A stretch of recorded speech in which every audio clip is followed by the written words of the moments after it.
পাবনা জেলার অন্তর্গত ভাঙ্গুড়া উপজেলার নৌবাড়িয়া গ্রাম থেকে আপনাদের শুভেচ্ছা জানাচ্ছি।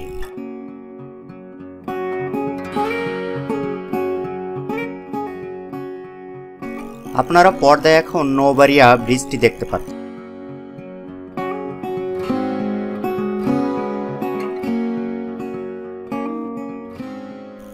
এই ব্রিজটি বিনোদনপ্রিয় মানুষের কাছে অত্যন্ত জনপ্রিয়। এখানে বিকালে প্রচুর মানুষ আছে আড্ডা দিতে, নদীর সৌন্দর্য উপভোগ করতে, কেউ কেউ ঘুরতে।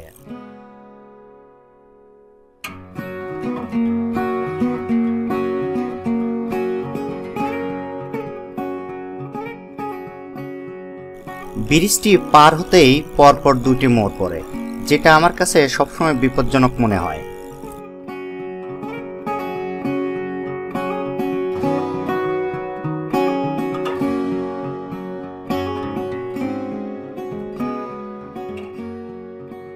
যাই হোক, কোনো বিপদ ছাড়াই আমরা দুটি মোড় পার হয়ে আসলাম।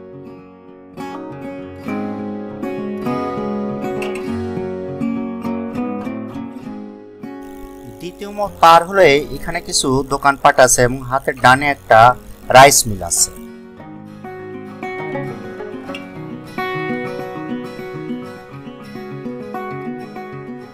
আমরা এখন যে বাজারটি পার হয়ে যাচ্ছি, এই বাজারের নাম নৌবাড়িয়া নতুন পাড়া। এটিও পাবনা জেলার ভাঙ্গুড়া উপজেলার ভাঙ্গুড়া ইউনিয়নের অন্তর্গত।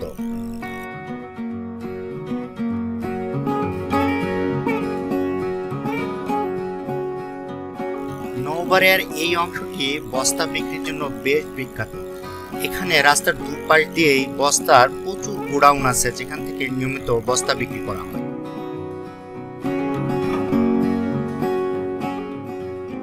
আপনারা হাতের বামে Momtaz Mostafa ideal school and কলেজের গেট দেখতে পেলেন।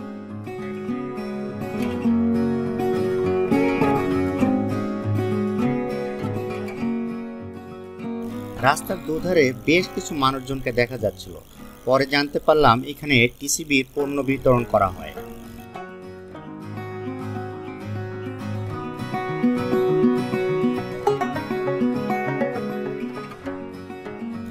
এখানে রাস্তার দুধার দিয়ে বেশ কিছু দোকানপাট আছে।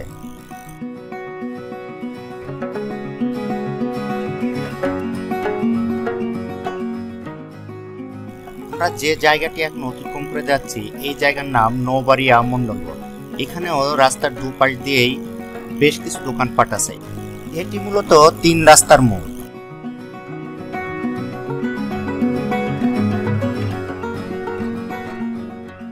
আমরা নৌবাড়িয়া মন্ডল মোড় পার হয়ে মাস্টারপাড়ার মধ্যে প্রবেশ করলাম।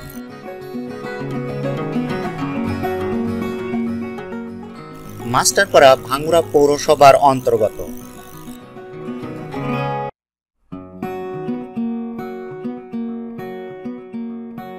মাস্টারপাড়া রাস্তার এই অংশটা বেশ ভাঙাচোরা, কারণ এখানে বৃষ্টি হলেই পানি জমে থাকে।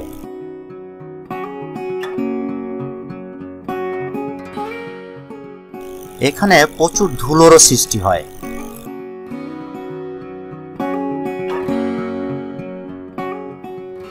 হাতের বামে যে রাস্তাটি দেখতে পাচ্ছেন, এই রাস্তা দিয়ে আপনি পৌরসভার উত্তরপাড়া অংশে প্রবেশ করতে পারবেন, যেটা 7 নম্বর ওয়ার্ডের অন্তর্গত। হাতের বামে আপনারা আরেকটি গলি দেখতে পাচ্ছেন। এই গলিটার নাম ময়নার গলি, যেটার নাম আমি কয়েকদিন আগেও জানতাম না।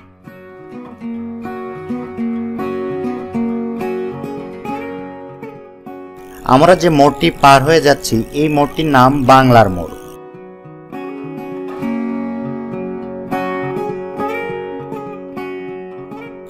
এখান থেকে এই রাস্তার ভাঙাচোরা শুরু এবং বেশ খারাপ, কারণ বৃষ্টি হলে এখানে সবসময়ই পানি জমে থাকে, যার ফলে রাস্তাতে প্রচুর পরিমাণে ধুলার সৃষ্টি হয় এবং যাত্রীদের ভীষণ দুর্ভোগের সৃষ্টি হয়। যানবাহনও খুব কষ্টে চলাফেরা করে এখানে।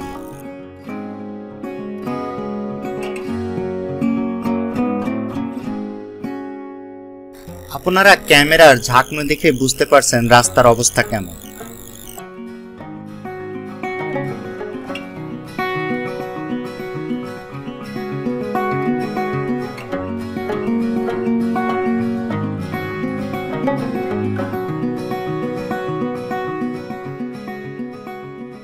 সত্যি কথা বলতে কি রাস্তার এই অংশটা আরো বেশি খারাপ, কারণ এখানে যখন বৃষ্টি হয় 1 হাঁটু পানি জমে যায়।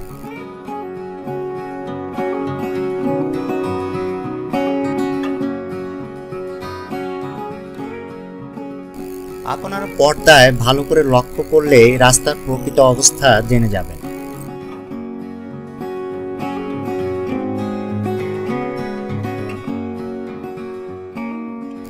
রাস্তার এই অংশে গাড়ি চালক এবং পথযাত্রী উভয়ের জন্য নতুন দুর্ভোগের সৃষ্টি হয়েছে।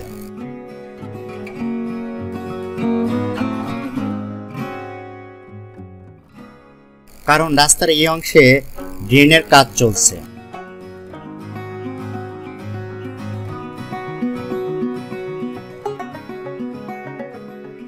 যাই হোক, আমরা সব দুর্ভোগ অতিক্রম করে কলেজপাড়া পৌঁছে গেছি।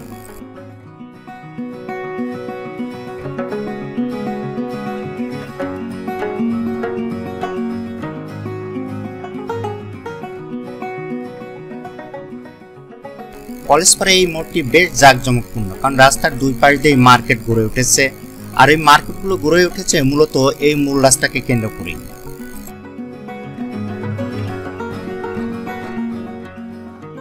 এখানে সকালে বাজারও বসে।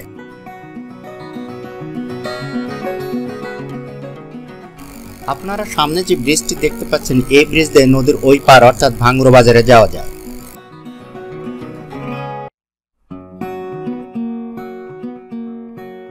কলেজপাড়া এই মোড়টিতে সবসময় মানুষের আনাগোনা থাকে।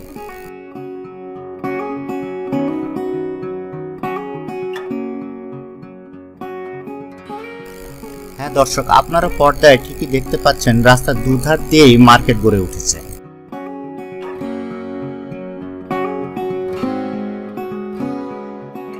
আমরা কলেজপাড়া পার হয়ে চলে এসেছি। আপনারা পর্দায় দেখতে পাচ্ছেন কলেজ মসজিদটি।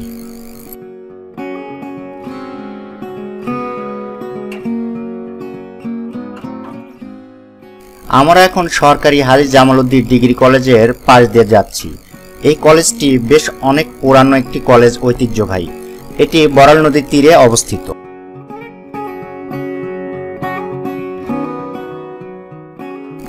আমরা কলেজটির মূল ফটক পার হয়ে যাচ্ছি।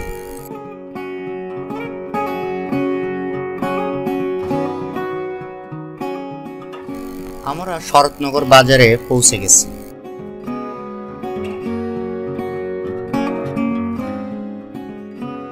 আপনার বরাবর যে রাস্তাটি দেখতে পাচ্ছেন, এটা উপজেলা পরিষদে আপনাদের নিয়ে যাবে।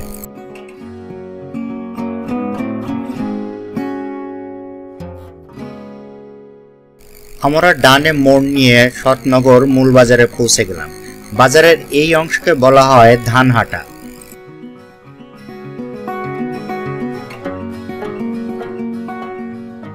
কারণ এখানে প্রচুর পরিমাণে ধান ও পাট ক্রয় বিক্রয় করা হয়।